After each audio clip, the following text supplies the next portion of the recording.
Ito ang kwento na ipaparinig ko sa inyo base sa totoo lamang na nangyari sa akin. Kaya pakinggan nyo na lang to. Matagal kong ginawa to.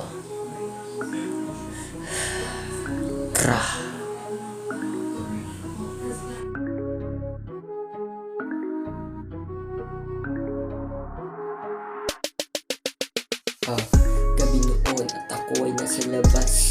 Isang babae lumapit sa akin. Tinanong niya ako na sex. Sabi ko pas, di kasi ako malanding lalaki. Hindi ako katulad ng ibang lalaki. Bigla siya natulala at namangha. Sabi ko why, sagot niya bayad. Sabay ngiti na parang may gusto rin pakuwate. Kakaiba na kanyang mga titig habang nakatingin siya sa akin. Tik kanini. Ako naman nanginginig. Sabi niya sa akin, isang malanding babae gusto makatikim ng ibang lalaki. Iba't ibang lalaki ang gusto, pero ikaw lang ang aking gusto. Sabay tanong sa akin kung pwede sumama siya sa aking home. Sabi ko no, sabay siya ay tumakbo. Dahil ako ay nataranta, siya ay sinundan ko. Biglang tumigil siya at kinausap ako.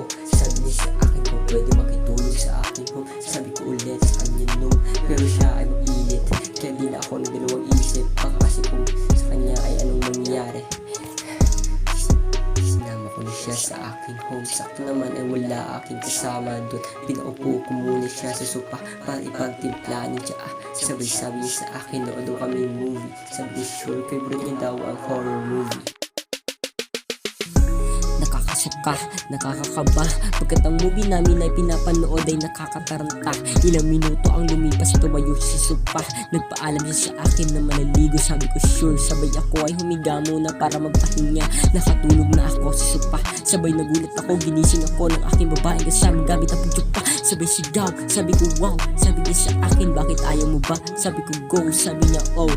Sabay nila, mungina naman sa sarap di main. Suso niya na mabango, sarap lasapin. Labi niya di kabitin, yeah. Pagkatapos namin gawin na mali, agad siya ay nagmadali. May pupuntahan pa daw siya na importante. Sabi ko go, hatid na kita. Sabi niya no, kahit wag na. Nakita ko siya na kinakabahan. Pagkatapos may napansin ako sa kanyang katawan. Puking ina, may record pala. Isa pala siya sa kakampi ng kaaway ko. Sabi niya sa akin, I'm sorry, it's okay, don't say sorry. Sabi niya ulit, ako ay mag-ingat. Sabi ko, sila dapat ang mag-ingat. Sabi kwento sa akin ng babae ang plano ng kaaway ko. Ayaw niya na daw ng gulo, kaya gusto niya na tapusin to. Bigla ako nagulat, 4 na NMAX sa aming harap. Sabi takbo, kahit saan mapunta to. Bulong sa sarili ko, kasama ko ang babae at ito'y pinoprotektahan ko. Sabay 5 sa tao ng kalaban ang napatumba ko. Umalis na sila baka kasi may dumating na pulis. Kaya ayun, ako ay naglinis parang walang nangyari. Kala niyo naman talaga kaya niyo ako, no?